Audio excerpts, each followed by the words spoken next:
Police dog barks at baby stroller, but what's found inside shocks officers. Emily Carson was walking hurriedly through the terminal of the New York airport when the intense barking of a German shepherd made her heart race. The animal was approaching the stroller where her 3-month-old baby slept, sniffing insistently as she tried to stay calm. The police dog Duke wouldn't stop barking and scratching toward the grey stroller, drawing the attention of uniformed officers who quickly approached. The 32-year-old young mother felt her legs tremble when Sergeant David Mitchell asked permission to examine the stroller's contents. "Ma'am, I need to take a look here," said the officer, keeping his tone respectful but firm. Emily swallowed hard, knowing her life was about to change forever. Inside the stroller's lower compartment, carefully wrapped in baby blankets, were hidden 12 gold bars that belonged to her deceased grandmother's inheritance. "Please, I can explain," she whispered, watching the officer's eyes widen upon discovering the precious metal. Sergeant Mitchell lifted one of the bars, feeling the considerable weight of pure gold. His colleagues, Officers Richard and Stephen, exchanged glances, not understanding how a seemingly ordinary young mother was transporting a fortune in precious metals. "My name is Emily Carson," she began, her voice choked. "These bars were from my grandmother, Grace. She passed away 6 months ago and left everything to me." Little Ethan, her baby, woke up with the movement and began to whimper in his mother's arms. Emily rocked him gently, trying to calm him while explaining her desperate situation to the officers. "My grandmother owned an old jewelry store in downtown Chicago," she continued. "When she passed, I discovered she had kept these bars as an emergency reserve for the family." Sergeant Mitchell noticed the young woman wasn't wearing a wedding ring and asked about the child's father. Emily looked away, the pain evident on her tired face. "Ethan's father left us when he found out the baby had a heart problem," she revealed, tears beginning to fall. "He said he wasn't equipped to handle a special needs child."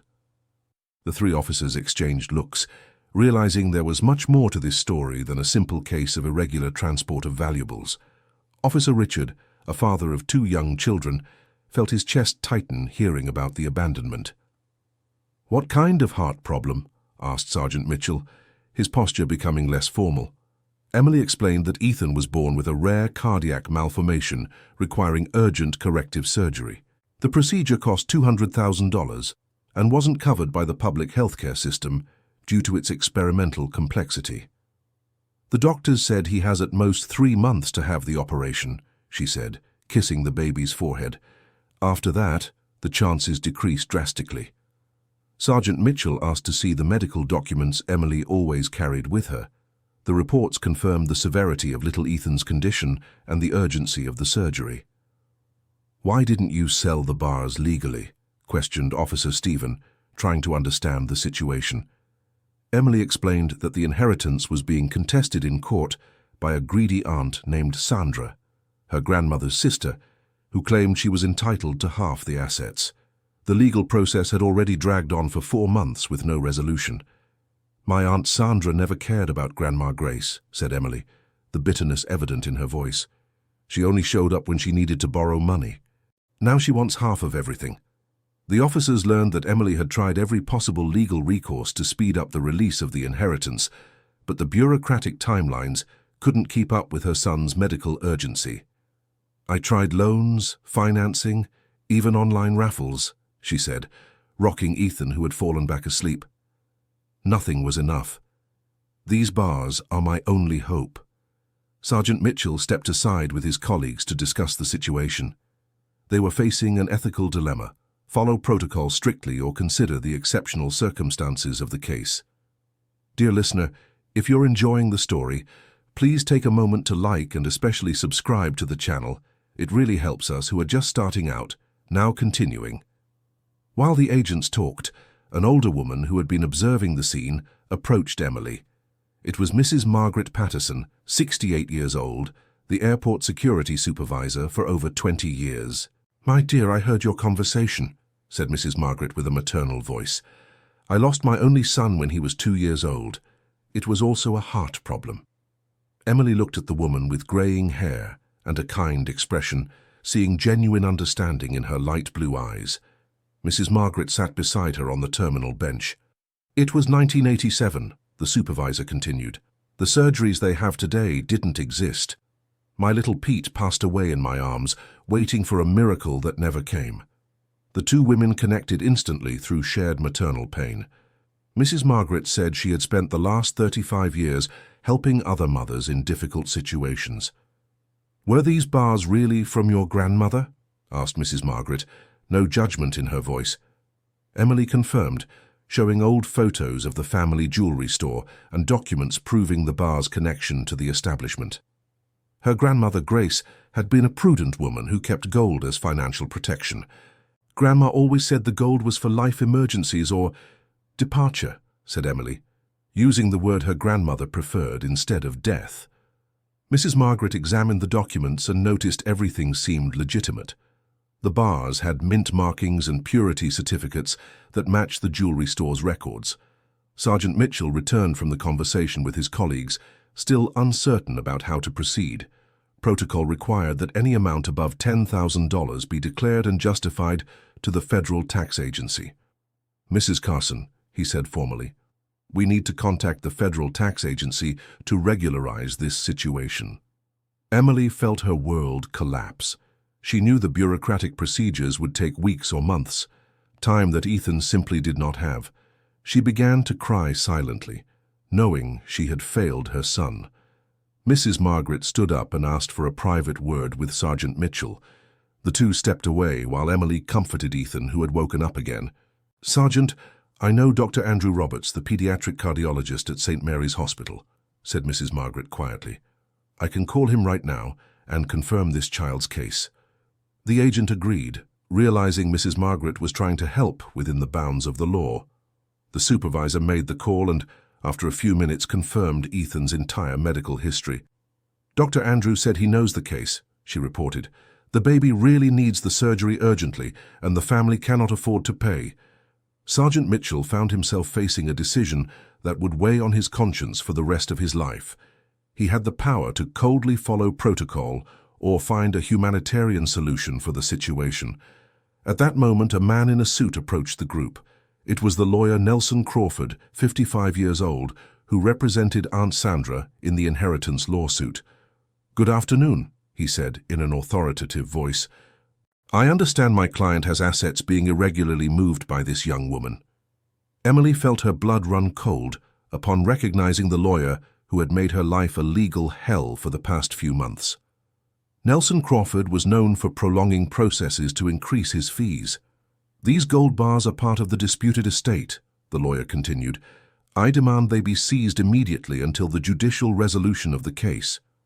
Mrs. Margaret stepped between the lawyer and Emily, her decades of experience at the New York airport, teaching her to recognize ill-intentioned people. "And who are you exactly?" she asked, crossing her arms. Nelson presented his identification and the legal case documents, confirming his legal representation of Aunt Sandra.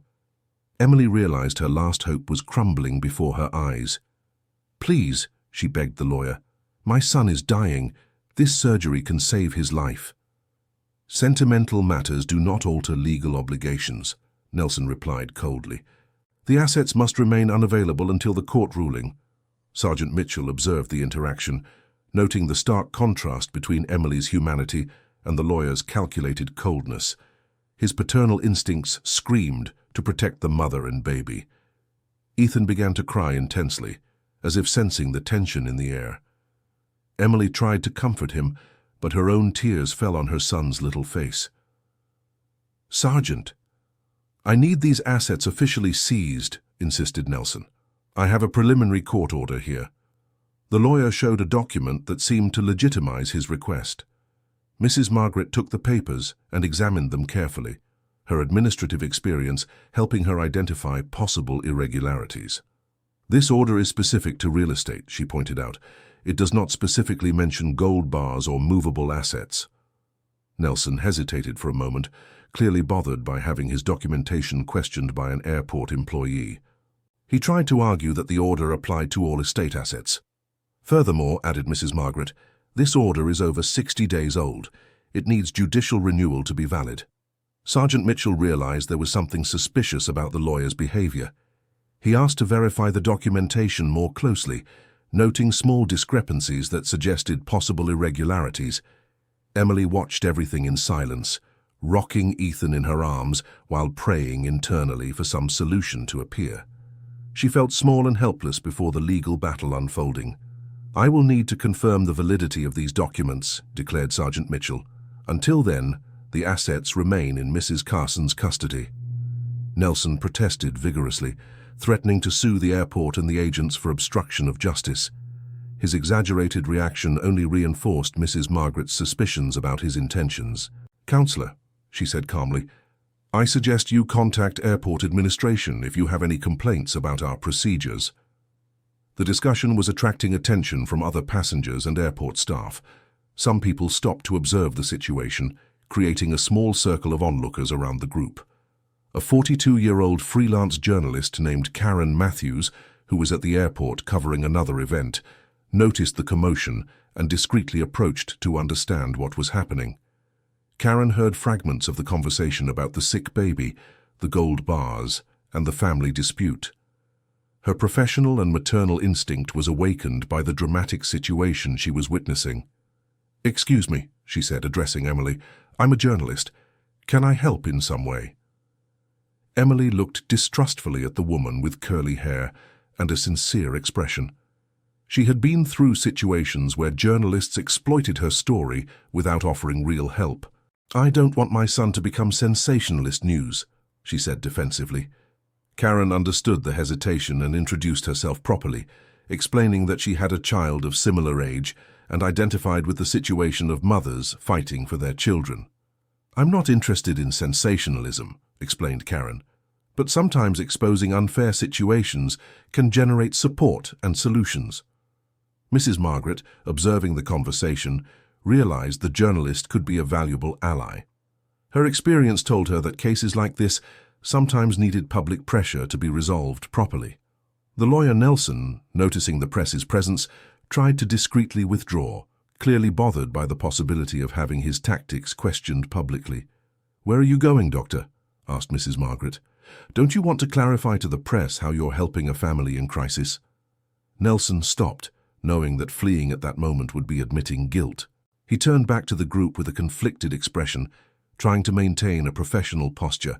"I'm merely fulfilling my legal duty to protect my client's interests," he said defensively. Karen, experienced in interviews, read between the lines that there was a much bigger story there. She began asking specific questions about the legal process and the deadlines involved. "Dr. Nelson," she said, "how long does a simple probate process normally take in Illinois?" "Each case is unique," he replied evasively. "It depends on various complex legal factors." Karen knew that simple probate cases rarely took more than 6 months, especially when there was proven family medical urgency. The lawyer's evasive answers confirmed her suspicions. Emily decided to trust the journalist and began to tell her whole story, from her grandmother's departure to her husband's abandonment and the race against time to save Ethan. "My Grandma Grace raised my mother alone after my grandfather left for the war," she began. "She built the jewelry store from scratch, working day and night." The family story touched not only Karen, but also the other airport employees who had stopped to listen. Mrs. Margaret felt proud to see how people mobilized when they learned the truth. "When Mom passed in an accident 5 years ago," continued Emily, "Grandma adopted me as her daughter. She said I was her continuation in the world." Ethan began to get agitated, signs that his heart condition was manifesting. Emily immediately recognized the symptoms she had learned to identify. "He needs his medicine," she said, searching her bag for the medication that regulated the baby's heart rhythm. The immediate medical situation made everyone realize they weren't dealing only with legal matters, but with the life of an innocent child. Even Nelson seemed momentarily affected. Mrs. Margaret suggested they look for a more private place to continue the conversation, away from the growing curiosity of passengers. They took the group to an administration meeting room. In the more private setting, Emily administered the medicine to Ethan and explained his condition in detail. The baby had a malformation that caused his blood to circulate incorrectly, overloading his heart. The doctors said each day of delay reduces the chances of a successful surgery, she explained. rocking Ethan, who was beginning to calm down. Karen made mental notes of all the details, already visualizing how she could present the story to generate empathy and public support without exploiting the family tragedy. Sergeant Mitchell returned to the room after verifying the lawyer's documentation. His serious expression indicated he had discovered something important about the case. "Dr. Nelson," he said formally, "I spoke with the notary office that issued this court order. It was revoked 2 weeks ago." The lawyer visibly paled, realizing he had been caught trying to use expired documentation to intimidate a vulnerable family. "There must have been some misunderstanding," he stammered, trying to maintain his composure. "I'll check with my office." Mrs. Margaret crossed her arms, her decades of experience dealing with dishonest people confirming her suspicions. Nelson was clearly trying to deceive everyone involved. "I suggest you leave," said Sergeant Mitchell firmly, "before I consider filing a complaint for using a false document." Nelson hurried out of the room, knowing he had been exposed. His departure left a feeling of relief, but Emily still faced the fundamental problem of securing resources for the surgery. Karen seized the moment to offer her concrete help. She explained that she worked with a network of journalists specializing in social causes who could amplify Emily's story. "I'm not talking about exploitation," she clarified. "I'm talking about organized social mobilization to help your son." Emily hesitated, remembering other empty promises she had received in recent months. Her experience with disappointments had made her wary of offers of help. "People have tried to help me before," she said. "It always ends in nothing, just lost hope." Mrs. Margaret, who had observed the entire interaction, sensed the sincerity in Karen's intentions. Her intuition, honed over the years, made her trust the journalist. "Dear," she said to Emily, "sometimes we need to accept that we can't do everything alone. It's no shame to ask for help when it's for your son's life." Ethan had fallen asleep again in his mother's arms, his breathing more regular after the medicine. Emily looked at her son's peaceful little face and felt a mixture of desperate love and renewed determination. "What exactly are you proposing?" she asked Karen. The journalist explained she could create a coordinated online campaign with verified information about Ethan's medical case and secure ways for people to contribute. "I work with platforms that guarantee total transparency," said Karen. "Every dollar raised is traceable and goes directly to medical costs." Sergeant Mitchell, who had remained silent observing the conversation, decided to contribute his own perspective on the legal situation of the gold bars. "Mrs. Carson," he said, "technically, as long as there is no valid court order, those bars remain in your legitimate possession as the heir." Emily felt a spark of hope, but knew her Aunt Sandra and the lawyer wouldn't easily give up trying to contest her inheritance. Mrs. Margaret suggested they seek an honest lawyer to advise Emily on her actual legal rights, not the ones invented by Nelson to benefit his greedy client. "I know a good family lawyer," she said. "Dr. Robert Carson, no relation to you, he's known for his honesty and for not charging struggling families." Karen offered to accompany Emily to the lawyer's office, sensing the young mother needed both moral and practical support to navigate the complex legal situation. The group decided to part temporarily, with each person contributing within their means. Sergeant Mitchell committed to monitoring any new attempts at legal intimidation. Dear listener, if you are enjoying the story, please take a moment to like and especially subscribe to the channel. It helps us a lot as we are just starting out. Now, continuing. 2 hours later, Emily was in the office of Dr. Robert Carson, a 60-year-old man with a graying beard and a paternal expression. Karen accompanied her, taking notes for her future report. "From what I see here," said the lawyer, examining the documents, "your grandmother left a very clear will. You are the sole universal heir." Emily felt immense relief upon hearing the legal confirmation of her rights. Dr. Robert explained that her Aunt Sandra had no solid legal basis for her challenge. "What this Dr. Nelson did was artificially prolong a simple process," he continued, "probably to increase his fees at the expense of your suffering." The lawyer revealed he already knew the questionable reputation of Nelson Crawford, who was known for similar tactics in other probate cases. "I can get a court injunction to immediately release the assets needed for the surgery," offered Dr. Robert, "at no cost to you." Karen asked about the legal timelines, thinking of Ethan's medical urgency. Dr. Robert explained that he knew the judge in charge of the family court personally. Dr. Edward Parker is a father of twins, he said. I'm sure he will prioritize a case involving a child's life. As the lawyer prepared the documents, Karen began structuring her report, focusing on the human aspects of the story, without unnecessarily exposing the family. Emily called Dr. Andrew Roberts, Ethan's cardiologist, to update him on the situation. The doctor was relieved to hear there was progress on the financial issue. "Emily," said the doctor over the phone, "I need to be honest with you. Ethan had a minor arrhythmia this morning. We are reaching the time limit." The news made Emily's heart race. She asked if it would be possible to schedule the surgery for the coming days, if she could resolve the payment issue. "I already have the team on standby," replied Dr. Andrew.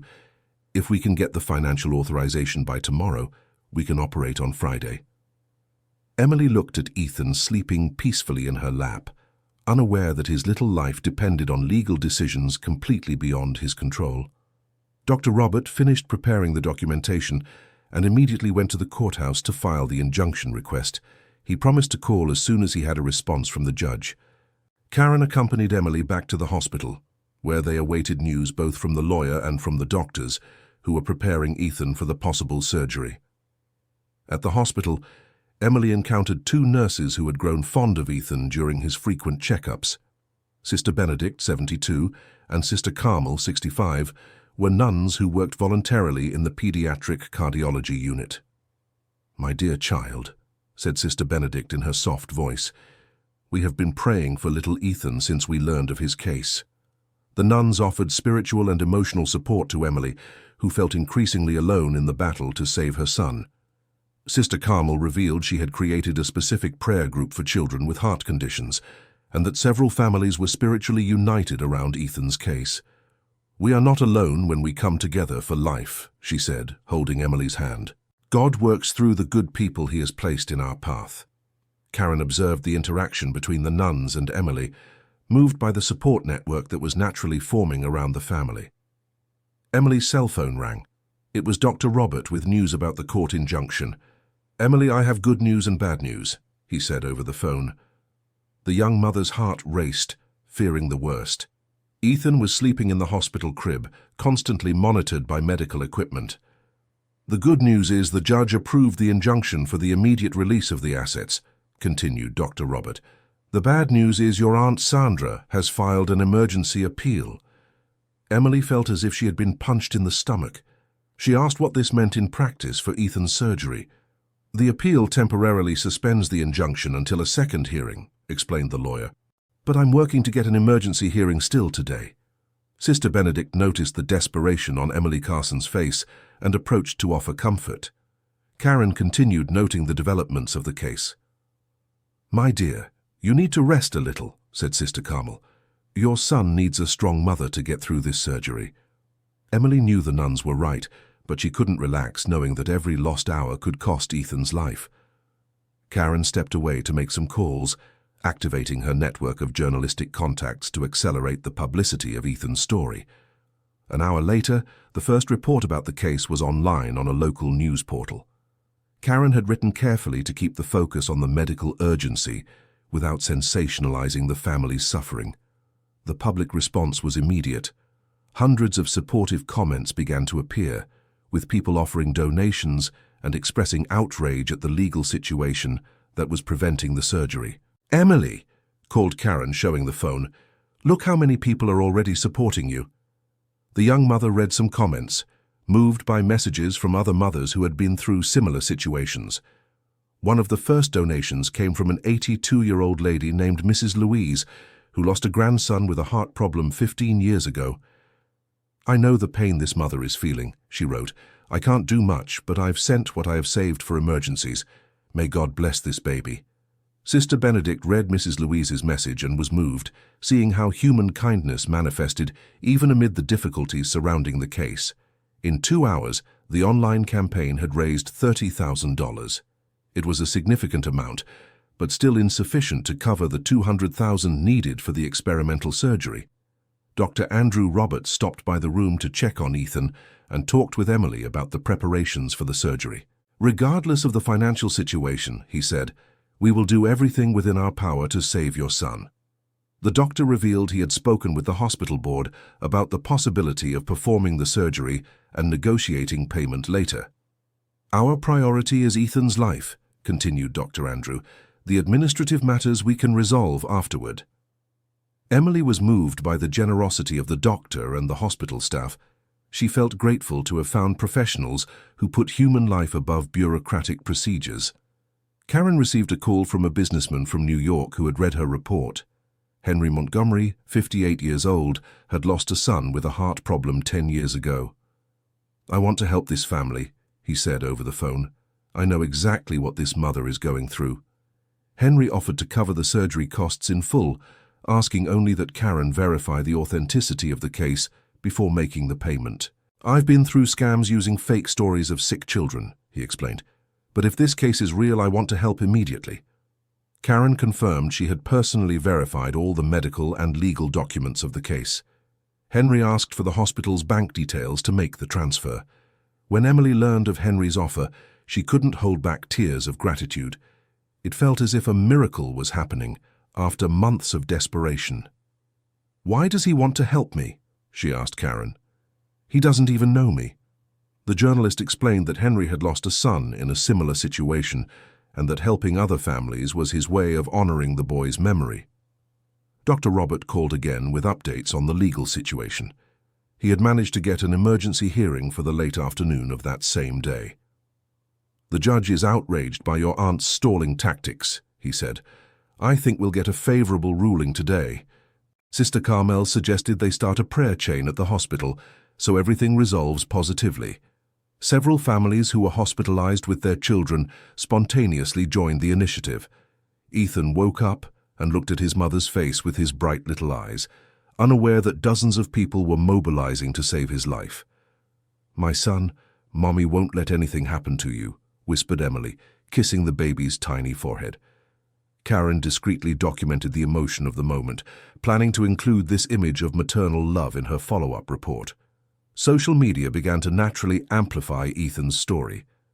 Digital influencers with millions of followers shared the campaign voluntarily.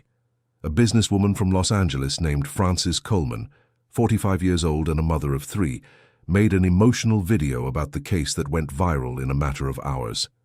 "This could be any one of us," she said in the video. "We can't let a mother lose her child due to lack of resources when we have the means to help." Frances's video generated a new wave of donations, bringing the amount raised to $120,000 in just 6 hours. Mrs. Margaret, the airport supervisor, also made her personal contribution and mobilized other airport employees to help the campaign. "That baby touched my heart," she told Karen. "I feel like I'm helping to save the son I couldn't save 35 years ago." The spontaneous mobilization of strangers was restoring Emily's faith in human kindness. She realized she was no longer fighting alone. Dr. Andrew stopped by the room to inform her that the surgery was officially scheduled for the next morning, regardless of the resolution of the legal matters. "Ethan can't wait any longer," he said. "We'll operate tomorrow at 6 a.m. The hospital has assumed the financial responsibility." Emily hugged the doctor, unable to express in words her gratitude for the medical team's courageous decision. Karen was finalizing a second report on the developments of the case when she received an unexpected call from a national television network. "We'd like to do a special feature on this case," said the producer. "Can you help us get in touch with the family?" The journalist hesitated, knowing that national exposure could bring benefits, but also risks to Emily and Ethan's privacy. "I'll talk to them," she replied, "but the family has the right to refuse if they don't feel comfortable." Emily, when consulted, agreed to participate in the television report, hoping it might help other families in similar situations. "If my story can prevent other mothers from going through what I went through," she said, "then it's worth exposing our pain." The television crew arrived at the hospital in the late afternoon, treating the family with respect and sensitivity during filming. During the interview, Emily told her full story, from the contested inheritance to the difficulties of raising Ethan alone after her husband abandoned them. "I never imagined I'd go through this," she told the cameras. "But I learned that when we fight for our children, we find strengths we never knew we had." The report aired on the national evening news, reaching millions of viewers across the country. The repercussion was immediate and massive. Dr. Robert called during the broadcast of the report, informing her that the judge had denied Aunt Sandra's appeal and definitively released Emily's inheritance. "It's over," he said emotionally. "The bars are officially yours. You can sell them tomorrow if you want." Emily Carson cried with relief, knowing she now had double assurance for the surgery, her own inheritance funds and the financial support being offered by compassionate strangers. Ethan slept peacefully, unaware that his story had touched the hearts of millions of people across the country. Sister Benedict and Sister Carmel organized an all-night prayer vigil, with families of several hospital patients participating. In the early hours, Emily barely managed to sleep, anxious for the surgery that would happen in just a few hours. Karen stayed at the hospital to support her during the operation. At 5 in the morning, the medical team began the final preparations. Dr. Andrew Roberts spoke with Emily about the procedure and the realistic expectations for success. "Ethan is strong," said the doctor. "His vital signs are good, and his age is ideal for this type of correction." Emily kissed her son's forehead before handing him over to the surgical team. Ethan looked at her with trust, as if he knew he was in good hands. "Mommy loves you more than anything in the world," she whispered. "Come back to me, my love." The surgery lasted 4.5 hours. Emily waited in the waiting room along with Karen, Sister Benedict, Sister Carmel, and Mrs. Margaret, who had come directly from the New York airport. Henry Montgomery was also present, having traveled specially from New York to follow the operation of the child he had decided to help. "I wanted to be here," he explained to Emily. "When I lost my son, I had no one with me. I didn't want you to go through that alone." The waiting room transformed into an environment of mutual support, where strangers became a temporary family united by the hope of saving Ethan. Dr. Robert Carson arrived during the surgery, bringing the gold bars officially released by the court. Emily now had full control over her inheritance. "Your grandmother would be proud," said the lawyer. "She saved that gold to protect the family, and that's exactly what happened." At 11:15 in the morning, Dr. Andrew Roberts came out of the operating center with a smile on his face. Emily stood up immediately, her heart racing. "The surgery was a complete success," he announced. "Ethan's heart now works perfectly." The waiting room erupted in tears of joy and emotional hugs. Emily fell into Karen's arms, sobbing with relief and gratitude. Henry stepped away discreetly to cry in private, remembering the son who did not have the same luck as Ethan. "When can I see him?" asked Emily anxiously. Dr. Andrew Roberts explained that Ethan would be in the ICU for 48 hours for recovery, but that he was already breathing normally and his vital signs were excellent. The first image of Ethan in the ICU, sleeping peacefully with his chest bandaged, but breathing naturally, made Emily cry again. "He's a little warrior," said the head nurse. "I've never seen such a quick recovery in such a small baby." Karen posted the news of the surgery's success, sparking a new wave of celebration on social media. Thousands of people who had followed the story celebrated as if Ethan were part of their own family. Mrs. Louise, the 82-year-old lady who made one of the first donations, commented emotionally, "Today my heart is full of joy. It's as if my own little grandson had been saved too." 3 days later, Ethan was discharged with an excellent prognosis. Dr. Andrew Roberts explained that the boy would have a completely normal life. "He can do everything any normal child does," said the doctor. "The heart is perfect now." Emily took Ethan home feeling like a completely different person from the desperate woman who had been approached by a police dog at the airport just 1 week before. The online campaign raised a total of $380,000, far more than needed for the surgery. Emily Carson decided to use the extra money to create a support fund for other families with children with heart conditions. "I don't want other mothers to go through the despair I went through," she said during a follow-up interview.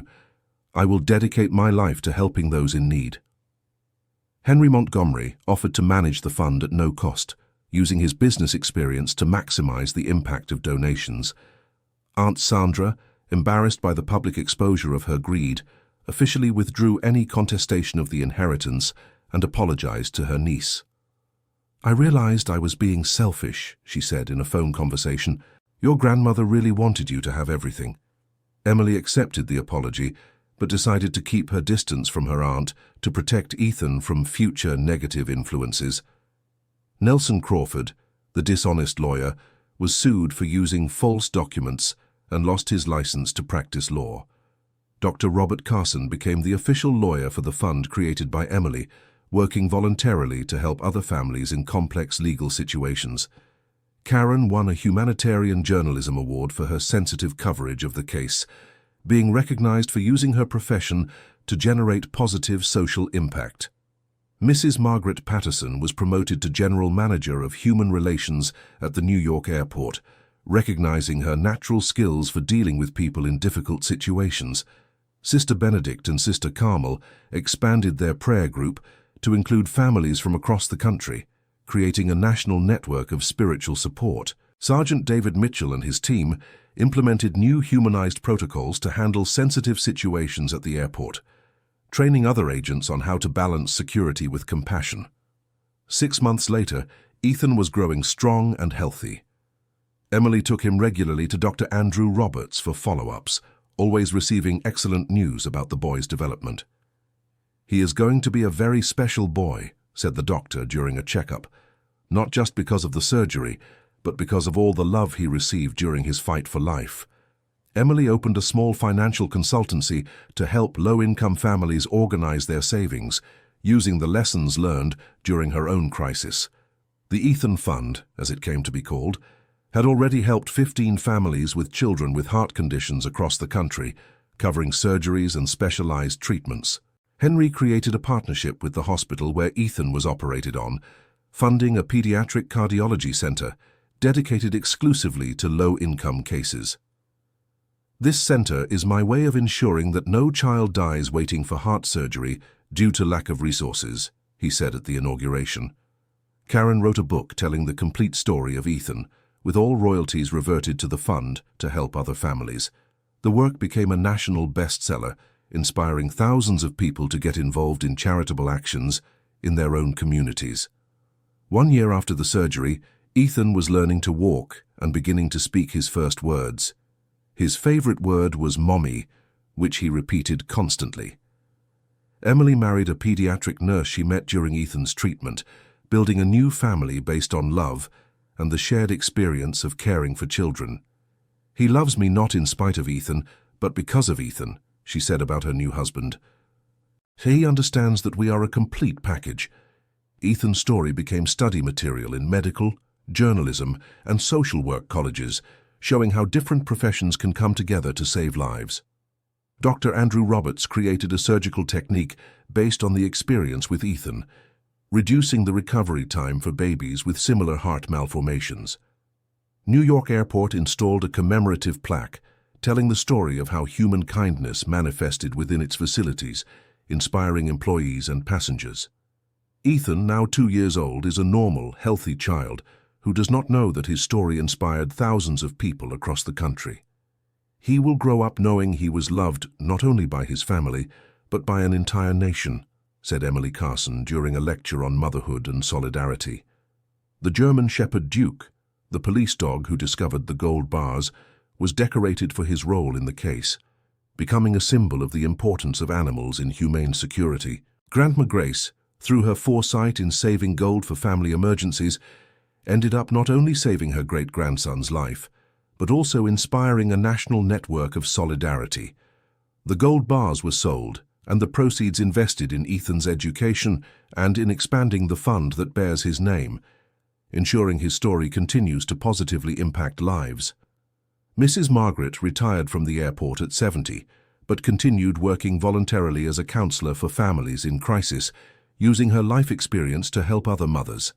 Sister Benedict and Sister Carmel created a spiritual support protocol that was adopted by hospitals across the country, improving humane care for families of critically ill patients. Dr. Robert Carson expanded his pro bono work, creating an office that exclusively serves low-income families involved in inheritance disputes related to medical emergencies. Ethan's case changed United States legislation on inheritance disputes involving family medical emergencies, creating expedited procedures for similar situations. Emily became a motivational speaker, telling her story at companies, schools, and charity events, always emphasizing the importance of social unity in times of crisis. "I learned that we are not truly strong when we face everything alone," she often says in her talks. "We are strong when we know how to accept help and offer help when others need it." Ethan regularly visits the hospital where he was operated on, not as a patient, but as a symbol of hope for other families going through the same ordeal his mother faced. The families who met in the waiting room during Ethan's surgery keep in touch to this day, forming a mutual support network that spans several generations. Karen continued covering stories of social impact, always remembering that journalism can be a powerful tool to mobilize human solidarity when exercised with responsibility and ethics.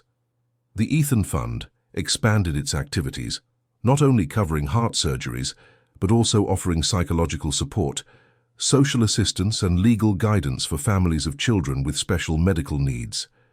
Henry married again and adopted 2 children who were being helped by the fund, saying that Ethan taught him that paternal love can be infinitely multiplied when directed to those most in need.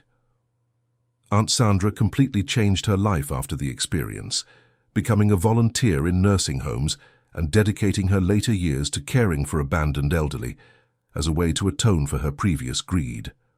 The case inspired the creation of a national network of Midnight Angels, volunteers available 24 hours to support families facing medical emergencies with children. Dr. Andrew Roberts was internationally recognized for his surgical technique developed from the Ethan case, saving hundreds of babies with heart conditions in several countries. Ethan's story became a documentary that won international awards, showing how human kindness can overcome any adversity when people unite for a just cause. Emily and Ethan regularly visit Grandma Grace's grave, bringing flowers and telling her about all the lives positively touched by her foresight in saving those gold bars. "Grandma, you saved so much more than Ethan's life," Emily often says during these visits. "You planted a seed of kindness that is still bearing fruit today." The New York airport created the Ethan Protocol, a set of procedures for humanely handling situations where passengers face family emergencies during travel. Dear listener, if you are enjoying the story, please take a moment to like and especially subscribe to the channel. It helps us a lot as we are just starting out. Now continuing, 5 years have passed since that transformative day at the airport. Ethan is now a 5-year-old boy, full of energy and curiosity, who attends preschool without any physical limitations. Emily developed a partnership with federal universities to research new forms of solidarity-based financing for expensive medical treatments, creating models that have been replicated in other countries across North America. The Ethan Fund evolved into an internationally recognized non-governmental organization headquartered in 10 countries and responsible for saving over 2,000 children with heart problems. Karen became the director of a responsible social communication foundation, teaching other journalists how to use their professional skills to generate positive social impact. Mrs. Margaret, now 73 years old, wrote her memoirs recounting dozens of human stories she witnessed during her years at the airport, becoming a respected chronicler of everyday kindness. Dr. Robert Carson created the country's first pro bono law office, offering free legal services to families facing medical emergencies, a model that was copied in all American states. Sergeant David Mitchell became an instructor at the police academy, teaching new officers about the importance of balancing professional rigor with human sensitivity in delicate situations. Sister Benedict and Sister Carmel expanded their work to include support for refugee and immigrant families, applying the lessons learned from the Ethan case to help people in extreme social vulnerability. Henry created a network of socially conscious business owners who commit to allocating a percentage of their profits to social causes related to children's health, exponentially multiplying the impact of corporate charity actions. The surgical technique developed by Dr. Andrew Roberts reduced infant mortality, from congenital heart problems by 40% in the United States, saving thousands of lives across the country. Ethan began to show a natural interest in medicine, always playing doctor and saying he wants to fix hearts when he grows up, unaware that his own heart was once fixed. Emily graduated in psychology, specializing in support for mothers of children with special medical needs, using her own experience to help other women navigate similar moments. Karen's book was translated into 15 languages, spreading Ethan's message of hope and solidarity across all continents, inspiring similar movements in various countries. Grandma Grace was posthumously honored by the federal government as Guardian of the American Family, recognizing how her foresight not only saved her great-grandson, but inspired a transformation in how the country handles family emergencies. The Ethan case changed public perception about family inheritance, creating a national awareness about the importance of succession planning that considers unexpected medical emergencies. Dr. Andrew opened a specialized clinic for children's cardiology based on solidarity, where 50% of the services are free for low-income families, sustained by payments from families with better financial conditions. The New York airport became a national reference for humanized care, receiving visitors from other airports who want to implement similar protocols in their facilities.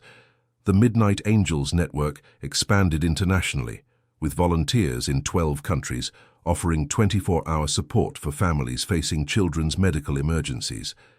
Ethan regularly attends charity events for the fund that bears his name, not fully understanding its importance, but naturally absorbing values of solidarity and compassion that will define his personality. Emily and her husband had a daughter, Emma, who was born completely healthy and grew up hearing the story of her older brother as a tale of hope and love. Emma needs to understand that Ethan is not special because he had surgery, Emily explains to her daughter. He is special because his story showed how people can be good when someone needs help. The German Shepherd Duke retired from police service and was adopted by Emily, becoming Ethan's inseparable companion, who doesn't know that the dog literally saved his life by sniffing out the gold bars. Karen documented Ethan's growth over the 5 years, creating a photographic archive that shows the transformation from a fragile baby into a vibrant and healthy child. The Ethan Fund created scholarships for children of families who were helped by the organization, ensuring that the cycle of overcoming continues through the education of the next generations. Mrs. Margaret created a training school for public service professionals, teaching how to identify and properly respond to situations of family vulnerability. Dr. Robert expanded his work to include family mediation in cases of disputed inheritance, preventing other families from going through the legal traumas that Emily faced. Sister Benedict and Sister Carmel created a welcoming center for mothers who need to stay long periods in hospitals, accompanying their hospitalized children, offering free material and emotional support. The emergency protocol created from the Ethan case was adopted by the World Health Organization as a model for developing countries to improve their pediatric emergency care. Henry established an annual award for healthcare professionals who demonstrate exceptional dedication to low-income patients, recognizing doctors, nurses, and therapists who follow the example of Dr. Andrew. Ethan's story inspired the creation of an app that connects families facing medical emergencies with local support networks, facilitating the rapid mobilization of resources and volunteers. Emily became a consultant for the Department of Health for humanized care policies in pediatrics, using her experience to influence national public policies. The Ethan case is studied in universities around the world as an example of how social networks can be used positively for social mobilization in emergency situations. Dr. Andrew created a training protocol for children's heart surgeons that was adopted internationally, improving success rates in complex pediatric surgeries. Ethan started learning violin, showing exceptional musical talent that his parents believe is a way for his healed heart to express the harmony that now exists in his life. Aunt Sandra, now 82 years old, dedicates her mornings to telling stories to hospitalized children, always including the narrative of how family love is more valuable than any material treasure. Karen Matthews founded an investigative journalism foundation focused on exposing irregularities in healthcare systems that harm vulnerable families, using the Ethan case as inspiration to protect other children. The Ethan Fund established partnerships with medical equipment manufacturers to reduce costs of pediatric heart surgeries, making advanced treatments more accessible for low-income families. Mrs. Margaret Patterson became the adoptive grandmother of Ethan and Emma, creating an extended family that demonstrates how emotional bonds can transcend blood relations when based on shared experiences of overcoming adversity. Dr. Robert Carson created a medical law course focused on family emergencies, training a new generation of lawyers specialized in quickly navigating legal systems to save lives. Sister Benedict and Sister Carmel expanded their spiritual work to include all religions, creating an interfaith support center for families in crisis that respects the diverse beliefs of those assisted. Sergeant David Mitchell developed a training program for security forces on how to handle situations involving desperate families, balancing duty with human compassion. Henry Montgomery created a business mentoring network for entrepreneurial mothers who faced family medical crises, helping them rebuild their professional lives after periods of dedicated medical caregiving.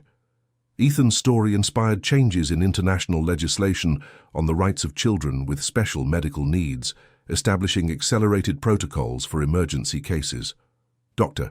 Andrew Roberts opened training centers in 5 African countries, teaching local surgeons the techniques developed from the Ethan case, saving thousands of children who would not have access to advanced treatment. Ethan developed a naturally empathetic personality, always wanting to help schoolmates who are sad or hurt, demonstrating that his early experience with medical care developed his capacity for compassion. Emily Carson wrote a guidance book for mothers of children with heart conditions, combining accessible medical information with practical emotional support, becoming required reading in medical and nursing courses. The Ethan case is used in corporate trainings on social responsibility, showing how companies can create significant social impact when executives become personally involved in humanitarian causes. Karen Matthews created an international network of journalists specialized in covering family medical emergencies, establishing ethical protocols for reporting sensitive stories without exploiting human suffering. The Ethan Fund developed an algorithm that automatically identifies families at risk of being unable to pay for urgent medical treatments, allowing preventive intervention before situations become desperate. Mrs. Margaret Patterson created a senior volunteer program that trains retired people to offer emotional support to young families facing medical crises, leveraging the wisdom of life experience. Dr. Robert Carson established legal clinics in law schools specialized in family emergencies, creating an army of young lawyers trained to act quickly in situations similar to the Ethan case. Sister Benedict and Sister Carmel created a spiritual support protocol that was adopted by hospitals in 60 countries, improving the emotional well-being of families facing long hospitalizations of children. The humanized security protocol developed by Sergeant David Mitchell was implemented in airports in 40 countries, improving the experience of millions of passengers traveling in family emergency situations. Henry established a social investment fund that directs profits to causes related to children's health, creating a sustainable model of corporate philanthropy that has been replicated by hundreds of other business leaders. Dr. Andrew Roberts' surgical technique revolutionized the treatment of congenital heart diseases globally, reducing surgery time, hospital costs, and recovery periods for millions of children. Ethan began participating in awareness campaigns about pediatric organ donation, using his own story to show other children that medical procedures are not scary when performed by competent and caring teams. Emily Carson became a UNICEF ambassador for child health policies in developing countries, taking the lessons learned from Ethan to help governments improve their pediatric care systems. Karen's book inspired the creation of an international foundation that funds medical treatments for children in countries where families lack access to specialized care. The Ethan Fund created a free online university for parents of children with special medical needs, offering courses on specific care, legal rights, and psychological support. Mrs. Margaret Patterson developed an app that connects families facing medical emergencies with local volunteers willing to offer practical support such as transportation, meals, and companionship during hospitalizations. Dr. Robert Carson created a global database of lawyers specialized in family medical emergencies, allowing families in any country to quickly find qualified legal assistance. Sister Benedict and Sister Carmel established support houses in 10 American state capitals for families who need to travel for specialized medical treatments, offering free accommodation and a welcoming environment. Sergeant David Mitchell created an academy for humanized security that trains professionals at airports, stations, and other public places to identify and respond appropriately to situations of family vulnerability. Henry developed a platform that allows business leaders from around the world to connect with specific children's medical causes, creating a global market for targeted and efficient philanthropy. Ethan's story inspired the creation of the International Day of Children's Medical Solidarity, celebrated annually on March 15th, the date of the surgery that saved his life. Dr. Andrew Roberts established a medical exchange program that brings cardiac surgeons from developed countries to train professionals in underserved regions, multiplying global access to specialized care. Ethan developed an interest in technology and began learning programming, dreaming of creating apps that help other sick children, demonstrating how his experience shaped his future ambitions in a constructive way. Emily created a research center on the psychological impact of medical emergencies on families, developing specific therapies to help parents and siblings of children facing complex medical treatments. The Ethan case became a model of study in public administration schools, demonstrating how different institutions can collaborate efficiently in social emergency situations. Karen established annual awards for journalists who use their platforms to generate positive social impact, encouraging responsible coverage of humanitarian issues. The Ethan Fund created a microcredit program for entrepreneurial mothers who were financially affected by family medical emergencies, helping them rebuild economic stability. Mrs. Margaret wrote a manual on humanized care that has been translated into 30 languages and adopted by public service organizations on every continent. Dr. Robert developed a free online course on the legal rights of families with sick children, democratizing specialized legal knowledge for vulnerable populations. Sister Benedict and Sister Carmel created a spiritual support network that connects families facing similar situations regardless of their geographic location, providing emotional comfort through virtual communities. Sergeant Mitchell's emergency protocol was incorporated into the curricula of police academies in 15 countries, improving the training of thousands of officers for situations involving families in crisis. Henry created a research fund that finances the development of new pediatric medical technologies, accelerating discoveries that will benefit future generations of children with special medical needs. Ethan's story inspired the creation of specialized hospital libraries with children's books about medical procedures, helping children understand and accept necessary treatments.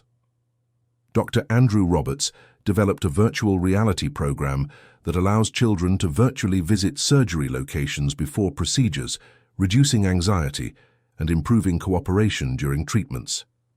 Ethan began playing the violin in children's hospitals, offering moments of joy for other hospitalized children, demonstrating how his own healing became a source of comfort for others.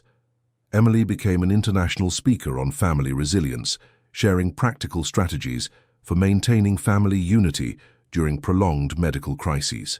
Karen's book was adapted into a film that won the Oscar for Best Documentary, bringing Ethan's message of hope to a global audience of millions of people.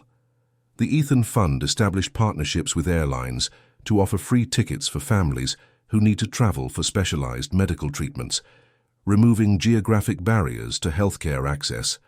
Mrs. Margaret created a foundation that trains public servants from around the world on how to transform rigid bureaucracies into systems responsive to urgent human needs. Dr. Robert developed an app that offers free 24-hour legal consultations for families facing medical emergencies, democratizing access to specialized legal guidance. Sister Benedict and Sister Carmel created a training center for hospital chaplains who work specifically with families of sick children, improving the quality of spiritual support offered in medical institutions. Sergeant Mitchell developed a program that trains police dogs to identify not only illegal substances, but also signs of extreme stress in people, allowing for a more humane intervention in situations of vulnerability. Henry established a hotel network that offers free accommodation for families accompanying children undergoing medical treatments far from home, removing another barrier to specialized healthcare access. Dr. Roberts' technique was incorporated into World Health Organization protocols, standardizing pediatric cardiac care globally and saving an estimated 50,000 children per year. Ethan developed a special friendship with Duke, the retired German Shepherd, demonstrating an intuitive connection with the animal that literally discovered his salvation, although he does not fully understand this story. Emily created a program that trains healthcare professionals on how to communicate serious diagnoses to families, improving the quality of emotional support offered during moments of crisis. The Ethan case revolutionized crisis communication studies, demonstrating how social media can be used constructively to mobilize resources during humanitarian emergencies. Karen Matthews established a journalism school specialized in public healthcare coverage, training reporters capable of translating complex medical issues into language accessible to the general public. The Ethan Fund created full scholarships for children from families assisted by the organization, ensuring that family medical trauma does not become an educational barrier for the next generation. Mrs. Margaret Patterson developed protocols that were adopted by airports globally to identify and assist passengers facing family emergencies, improving the experience of millions of travelers in vulnerable situations.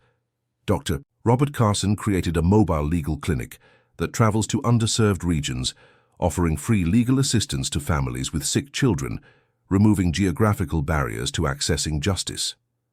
Sister Benedict and Sister Carmel developed a program that trains lay volunteers to offer non-religious spiritual support to families of diverse beliefs, respecting religious plurality while offering emotional comfort.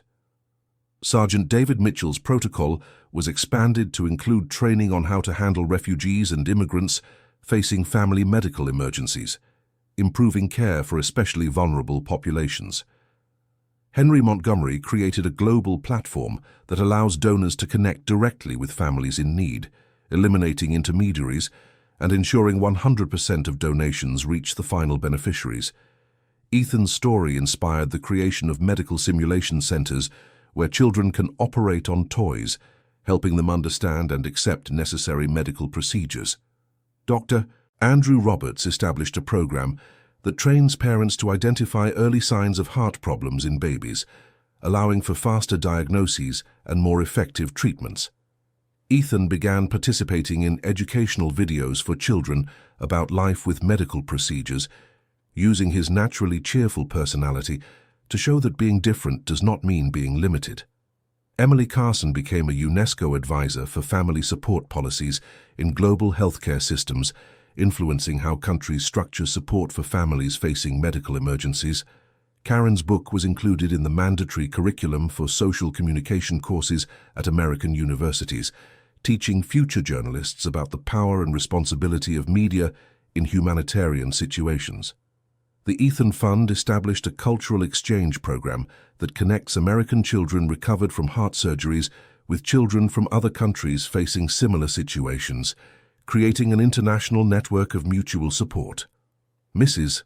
Margaret Patterson created a protocol that was adopted by public transportation systems to identify and assist families traveling in medical emergency situations, improving accessibility to specialized care. Dr. Robert Carson developed an online course that trains law students on how to quickly navigate judicial systems during family emergencies, creating a new legal specialization. Sister Benedict and Sister Carmel established a network that connects religious communities globally for mutual support during family crises, demonstrating how spiritual diversity can unite people in common goals. Sergeant David Mitchell created a program that trains security agents to recognize signs of family trauma in seemingly suspicious behaviors, avoiding the criminalization of families in despair. Henry Montgomery developed a social business model that allows companies to profit while automatically contributing to children's medical causes, creating financial sustainability for humanitarian organizations. Ethan became an international symbol of hope for children with heart conditions, with hospitals in 12 countries, displaying his photo as inspiration for other families facing similar situations. The complete story of Ethan, from the discovery of the gold bars to his full recovery and subsequent social impact, demonstrates how a moment of crisis can transform into a catalyst for lasting positive social change. 10 years after that transformative day at the New York airport, Ethan is a 10-year-old boy who plays the violin professionally, studies programming and dreams of becoming a doctor, never imagining that his own story has saved thousands of other lives around the world. Emily Carson, now a 42-year-old woman, looks back and realizes that that moment of absolute despair turned into the most meaningful experience of her life, teaching her that true wealth is not in gold bars, but in the human capacity to unite for life and love. End of story. Now tell me what you thought of this moving story and where you're following us from. Your opinion is very important to us. Do you believe Emily made the right decisions throughout this journey? We look forward to reading your sincere comments. Don't forget to leave your like and, most importantly, subscribe to the channel so you don't miss other touching stories like this one. Thank you so much for joining us on this exciting journey.